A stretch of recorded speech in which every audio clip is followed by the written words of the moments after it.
Hi guys, welcome back to my channel. Today we have a little bit of a different video. I know I normally do like Gymshark hauls, but I did a Q&A over on my Instagram for my half marathon race that I did at the end of September, and I had so many questions. So I asked if you would be interested in a YouTube video, and lots of you said yes. So I thought I would do like a recap as well as a Q&A just to answer so many questions. I have written loads of information out on my iPad, trying to break it down so it's really like easy for you to follow if you are just starting your running journey, or if you've got a race coming up. I'm going to be talking through my training, the running side, as well as like the gym and weight training side, any little injuries and niggles I had and how I got through them, my nutrition leading up to the race, I think like carb loading, tapering, my race strategy, accessories, what I wore, like all things like that, which I feel like is really useful information to you if you're coming up to a half marathon or want to do a half marathon at some point. And then I've got a few extra questions which I will answer. So yeah, firstly, this is my medal. I thought I'd wear it for the video just because after the first day I feel like you don't really get to show your medal. So yeah, this is the medal I have. It's the Battersea half marathon one. So firstly, I'm going to give you like a little overview about the race and everything. So obviously it's the Battersea half marathon in London. The reason I decided to do this one, I think, was because firstly I wanted to do a race in London. Like I wanted to make a little trip out of it and actually go somewhere and like stay a night rather than do it in my local area. So London was like the easiest place to go, but also because Battersea is super flat, like it's known for being really flat. So I thought that'd be perfect to do it there so I can actually try and go for a PB. And also because I live like on the edge of a countryside, the only place I can run around here is like into the countryside, which sounds amazing and it is amazing, but it is like rolling hills, so it's really hard to get an idea of how fit you are and where you are actually at with your pacing and things when you're constantly going up and down. Like most of the time for me, I'm going up for the first half and then down for the second. So yeah, I thought do a flat course, it kind of gives you an idea of where you're actually at. But yeah, that's why I decided to do the Battersea half, and that was at the end of September. So I did most of my training through summer, which I thought was actually quite good. Yes, the heat was a problem a few times, but not too often, but it meant that I could run like early in the morning or late at night and still have the light, where like now I've noticed it's getting so dark quickly. Like trying to train now and do those really long runs in the dark is just so hard, as well as the cold. Yeah, so really happy with which half marathon I picked and like the timing of it in the year. I thought that was really good. So just a little overview about my running journey. I did start running early 2024, and I think that was when I became more consistent with it. I've been on and off running like my whole life. I've always been quite sporty growing up, but yeah, done odd runs here and there. Kind of just went out and ran as fast as I could, like everyone does when they start. But yeah, it was 2024 when I actually thought, okay, I want to start improving my running. I want to be a bit more consistent with it and get into a routine and have some structure. And then I entered my first 10k race in April of this year, so April 2025, and I absolutely loved it and I caught the race bug. So obviously the next thing to do was the half marathon. Okay, so talk about a little bit about the training. So the training, I actually ended up using Runna, the app, to make my plan for me. Just for the running side, I did my own weight training side, and the reason I did that, I used it for my 10k and found it so helpful in having that structure and also having the accountability. I felt like it really helped me keep consistent with it, seeing it all like laid out as it was. I didn't have to create the plan myself, even though I could have. I just thought, get something else to do it for you. I feel like it's so much easier, and then you can just follow it day by day, week by week. And like I said, I found that really helpful for my 10k, so I wanted to do that again this time. So I did 3 runs a week. I feel like you see a lot of people doing a lot more, like 5 or 6 days of running. For me, 3 days was plenty. I did 1 easy run, 1 long run, and then 1 speed session. The long run was always on the weekend just because it was easier to do, like you had more time. And then I normally did a Tuesday and a Thursday. Tuesday would be the easy run, and then Thursday would be the speed session. I know lots of people do their speed session at the beginning of the week, but for me it just didn't work out like that. I ended up swapping them around. Yeah, and then I basically progressively increased my distance. So I had already done that 10k, so I did have like a good base mileage in me, and my like body was used to that. So I think my long run started around 12k, and then they progressively went up over the 14 week. I think it peaked around week 10, and that was the 21.1. So I did do a full half marathon before my actual race. You definitely don't have to do that, but I really wanted to, just to see where I was at basically, and just make sure that I can cover the distance. And then alongside the runs, I also did weight training, so strengthening 2 to 3 times a week. It started off at 3 times a week, one lower body, one upper body, and then one full body session. But towards the end, when the mileage was increasing a lot, I found that really hard to do. My legs were just not recovering fast enough for the speed sessions and also the long runs. So I dropped it down to one upper body and one lower body. And yeah, I found that much more manageable towards the end. And for those sessions, I have posted lots on my Instagram about what I did. But a lot of it was running specific, and I thought that really helped me keep like injury free. Yes, I did have some niggles. I got some knee pain probably around halfway through my plan, which I was able to manage through strength training and resting and icing. And then also I think 1 week I pulled my Achilles, but that only lasted a few weeks, and then I was back to normal. So I'm really lucky that I had like really short-term injuries. But I do think the strengthening and having that base from being like a gym girl beforehand and having some solid strength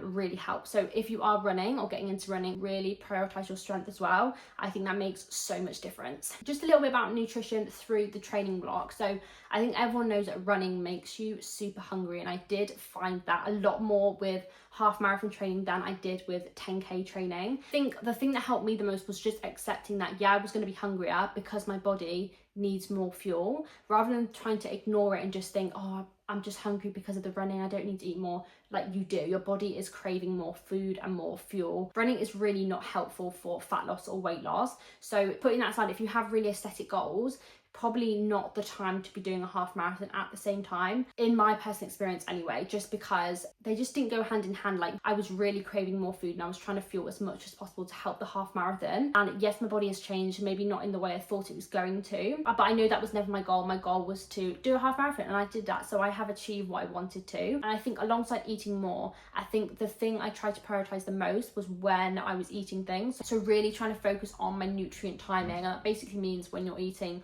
your food, to like think pre-workout and post-workout, and also during if you are on those long runs. And again, I think that makes so much difference to your energy. Coming from a online coach and a sports science background, so I have to have a degree in sports science, really helped with that knowledge and understanding of what and when I should be eating. So if you feel like you don't have that knowledge, I think spend some time doing some research, finding out what foods are going to be beneficial for you, and also what sits well in your body. Everyone is so different, so different things are going to work for different people. But overall, more carbs. I know carbs are like labeled as the bad macro, but for running, they are really not. They're going to be the most important to give you that energy to run. And if you are feeling really tired before a run, really tired after you run, and you're having to like lie down all day after your long run, it's probably because you're not eating enough. Also, protein is really important for repairing and also for building your muscles, so you are going to be stronger and hopefully have no injuries. Yeah, I would spend time doing research if you feel like you don't have a lot of knowledge in that area. So I did just touch on injuries before, but the other thing I wanted to talk about was illness. So I did actually end up getting ill around week 10. I think it was week 9 or 10. I think so. Yeah, I ended up getting like a chest infection, had a really bad cough. And I think the rule is if you have just like a head cold, so if you're ill like above your neck, basically you can still carry on running.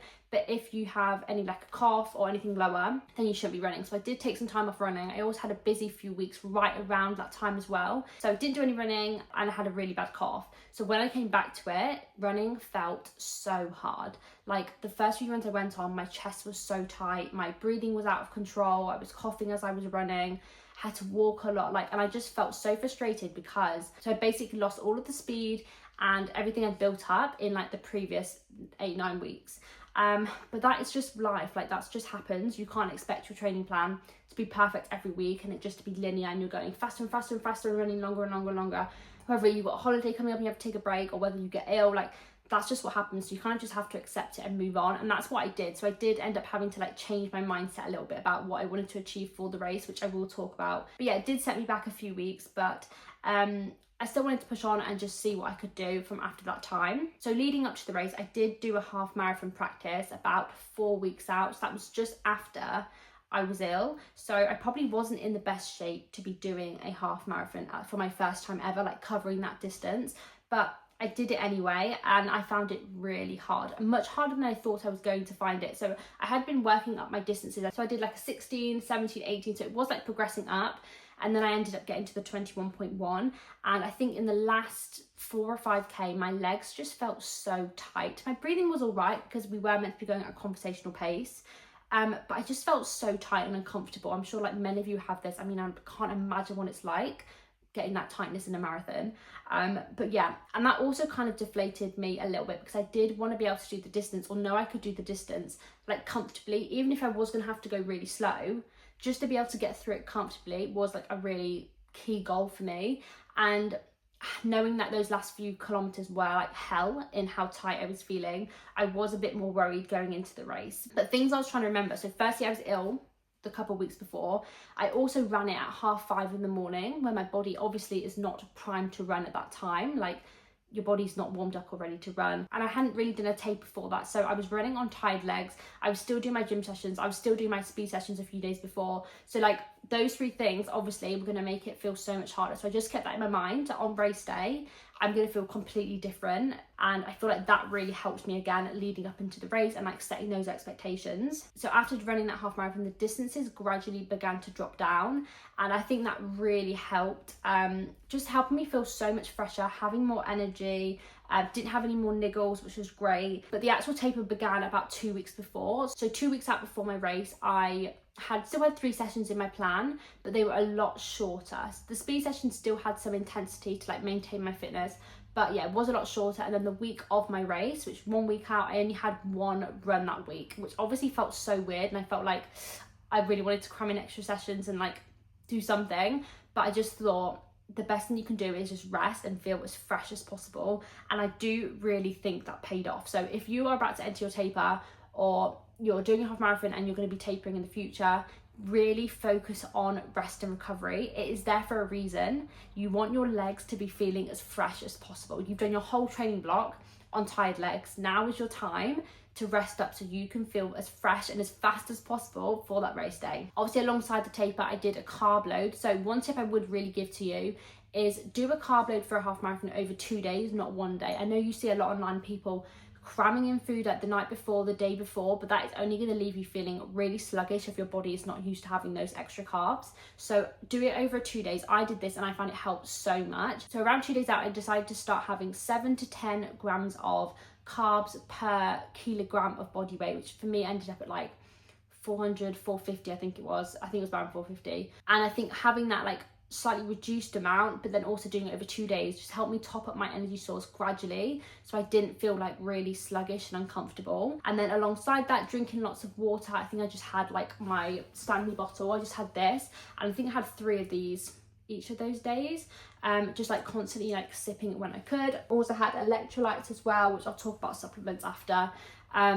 Yeah, leading up to race. And I do feel, again, that really helped my energy stores, because on race day, I don't think I'd ever felt fresher and had more energy. So tapering and carb loading, 2 things you do not want to forget when you are doing a race. On my Instagram, I did also have lots of questions about my race strategy. So obviously from being ill a month before and not feeling as fast or able to hit the paces as I wanted to, I did have to adjust my strategy a bit. So originally I was thinking, we're going for a sub 2. I think I was on plan for like a 1:55, even a little bit faster. And I thought, amazing, I'm really happy with that. That's exactly where I wanted to be. But then after being ill, scraping that 2-hour mark was going to be super tough. So yeah, so I went into the race with a completely different mindset than I originally thought I would do. I was going to race it, and then now it was more like, just enjoy the race, have fun with it, and see how your body basically feels on the day. For my pacing, I know everyone does this completely differently. I probably didn't have the best race strategy you could ever come up with, but I feel like that's just what it is on race day. Like, it's not going to go perfect, you just have to adjust while you're there. So what I plan to do is run the first 10k, and I think I was aiming for around a 5:50 pace for the first 10k, just to like ease myself in and just see how I felt ready for the second half of the race. The last thing I wanted to do was push too hard. One thing about me is that I absolutely love to negatively split, which basically, if you didn't know, means to go faster in the second half than the first half. So you're like gradually getting faster. I cannot stand slowing down. Like, seeing my paces slow down towards the end of a run really frustrates me. And I just want to be feeling as fresh as possible and like have enough energy to really kick as much as I can at the end. So I thought, go slower for the first half and then we'll see where we're at. After that 10k, I felt pretty good actually, better than I thought it was going to. So then I broke the next blocks into 5k and 5k, so that would get us to 20k. And for those, I thought go a little bit faster if I can, and then again for the 5, go a little bit faster again if I can, or if I can't, stay the same. So we have the 10 block steady, a bit faster for 5k, and then a bit faster again for 5k, or stay the same as the last 5k. And I was aiming for around 5:45 for the first 5, and then 5:40 for the second 5. For that, I ended up going 5:40 and 5:24. So I do not know where my energy came from. I think it was because I realised that if I really pushed, I could still get that sub 2. So I just thought, it's basically now or never. You're either going to do it or you're not. I might have to slow down those last few kilometres if I can't hit it, but I thought it's either try now or just don't do it. So I did that, and then my plan for the last like 1.1 was just to go all out and see what I could do. So originally I was aiming for like around 5:20 to 5:30 pace, and I did end up going averaging 4:59 pace. So that is quite a big range of paces, starting at 5:50 and ending at 4:59. I definitely could have paced it better, but I'm super happy that I did push through because I ended up getting 1 hour 59. I mean, it did pay off, but my race strategy would definitely have been a little bit more consistent, say hovering around the 5:45, then 5:40, then 5:35. I mean, that would have got me my sub 2 hour, but I think I was just so scared about feeling too uncomfortable too early on, and because I'd been ill and I wasn't running as fast as I thought I was going to, like, I just thought go slow and then see what I could do basically. But I think having a strategy and setting expectations and having like different plans, like people talk about plan A, plan B, plan C, is really important to like help keep your mindset going in the race, keep positive. Okay, so that's basically it. Yeah, so I did end up finishing at 1:59, so I'm super happy with that for my first ever half marathon race. And now I'm just going to answer some questions I got, like some common questions. So hopefully that's covered like most of it, like a breakdown of how I did everything. So the first one was, did you walk? So no, I didn't walk in my race, but I hadn't done that distance or even 19k without having to stop and walk or take a little break. So in my head, it was something I was thinking I may have to do. So I did accept that. If I need to walk, I need to walk. Even like 30 seconds of walking can really help, like bring your breathing rate down, bring your heart rate down. So I thought it's better to do that and lose 30 seconds than try and push on and completely like collapse and not be able to carry on. I didn't have to in the end, but it was something I did think I might have to do and was happy to do if I needed to. And similarly, someone asked, were you scared of like having a high heart rate for the whole race? Yes, a little bit, but then I also again accepted that if I needed to stop and walk and bring my heart rate down, that is something I could do. Like there's no point me getting to a 200 beats per minute heart rate in the first 5k because there's no way I'm going to be able to maintain that. So it's just being like conscious and keep checking your watch, checking where you're at. I think I maintained like it was 160 in the first half, and then it went up like 170, and then obviously as I got faster it went up. So I think I did it really well, and just like gradually my heart rate went up rather than going like too intense to start with. Next question, what did I eat on the morning of the race? So I was staying at a hotel, so I had to have a hotel breakfast. I ended up having a buttered bagel, a chocolate croissant, a bowl of fruit, about 2.5 hours before my race, and then I also had like about 400 to 500 milliliters of water, so no electrolytes, just water in that. And then 1 hour out, so I arrived at the event about to see, and then I had a banana about an hour out, and then 200 more milliliters of water. You should feel on the morning that you've done your carb load, you've topped up your stores, as well as the water. You don't want to be taking on too much water in the morning because you are going to need the toilet and have to stop. So that was something I was really conscious of. Do the work on the days before so that you're all set for the day. Next question was, what did you wear for the race? I probably will just put a picture on screen, but I ended up wearing my Gymshark pocket shorts. These are so good, they don't ride up and they have pockets in, so I could put my gels in them. And I wore the Lululemon Swiftly Tech Tank. I love this top, it's so breathable and lightweight, it's just so comfortable to wear. And then for shoes, I wore the New Balance Fresh Frame More 5, I think it's version 5, so they're the ones with the most cushion. I think when I was covering that distance, or when I was going to start doing the half marathon training, I thought I basically wanted a shoe with the max cushion as possible to help my joints and for shock absorption as well. Absolutely love that shoe. Definitely recommend trying it out if you are doing a half marathon or a marathon and you're not really interested in getting like a carbon shoe. The next question was, did you wear a vest or a belt? Now this is something I was so unsure about beforehand, and I did end up asking on my TikTok, on my Instagram, what everyone thought. And on TikTok everyone said to wear a belt, and then on Instagram everyone said to wear a vest. so I was so undecided. But actually on the day I ended up wearing nothing. I think because the course I was running was in Battersea Park, so it was a lapped course, so I didn't really need water because they had a water station that you could go around every time. I think it was every 2.5 kilometers. So every 2.5 kilometers I would take a bottle of water, have a few sips, so I knew that I could get constant water supply. I think there was only one lap where I didn't decide to grab water, and about halfway around that lap I had a really dry mouth and wish I'd grabbed it. So after that I just kept grabbing on every lap. So I think that was really good just to keep me hydrated but not be taking on too much water. Okay, just a couple more questions. So one of the biggest ones was, what is the biggest tip that you would give for your race?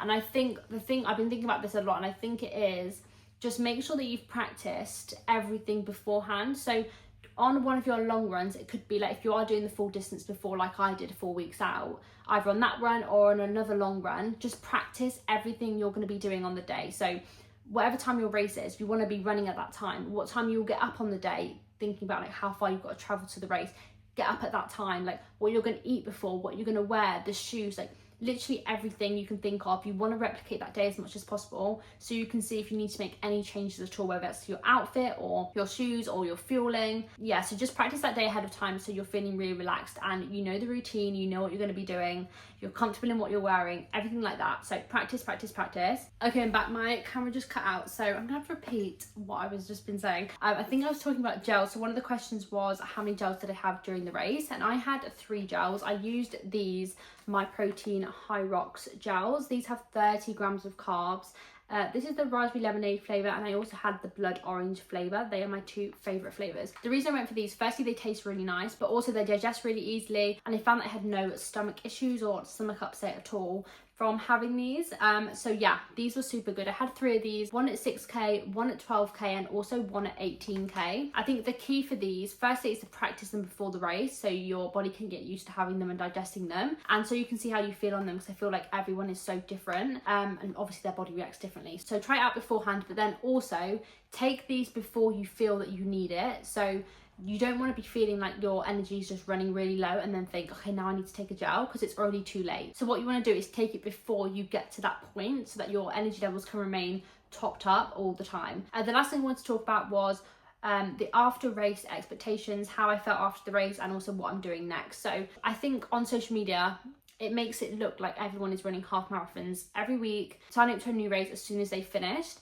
And I think you need to remember that your body is going to need time to relax and rest before you really push on and go again. After my race, I was pretty exhausted, both physically from the race and all the training, but also mentally. Like, the build up towards that race is just so draining. I think people don't often show that on social media. I actually ended up taking a whole week off training, no gym, no runs at all for the next week. So I just thought my body just needs a break, like it needs to rest as well. So I did that, and then I've been gradually getting back into running, just running shorter distances. I did like a 6k the other day, and it was just like an easy, nice run. Yeah, I haven't gone straight back into a new plan, training for something else. I will do eventually, because I enjoy doing that and like working myself up towards a race, but right now my body just needs a break. But in terms of what I'm going to be doing next, I do want to focus on 10k distances for now at least. Half marathon is really good, but I think it's just so much load and time and intensity on your body. I feel like I just need to reduce it a little bit, again, to give my body a bit of time to recover before I look to do those kind of distances again. What's interesting is that I nearly PB'd my 10k time in the last half of my half marathon. Just to show how much I actually have improved from doing that 10k race back in April, and then now from doing the half marathon training. Like, my pace has got so much quicker, but then also I'm able to maintain that for so much longer. So I'd be really interested to know what I could run at 10k in now. So I think I'm going to work on those shorter distances, get a bit more speed going, and then I'm going to work up to longer distances again. I hope you found this helpful, whether you're starting your running journey, you've got a half marathon coming up, or you're like debating whether to do it. It's a great distance if you're looking to like push yourself a little bit more, but without completely like annihilating your body through doing a marathon that you see so many people do now on social media. I think half marathon is so good. So if you have got a half marathon coming up, good luck. I'm sure you'll absolutely smash it. And if you're just starting and you're thinking about doing it, I would just say do it. It's so much fun. The sense of achievement afterwards is amazing, and it will make you get a race bug and want to do even more. So yeah, let me know if there's anything I've missed out on answering these questions and going through everything. Just either comment down below or just send me a message over on Instagram. But I hope you found this helpful, and I'll be back with another video very soon.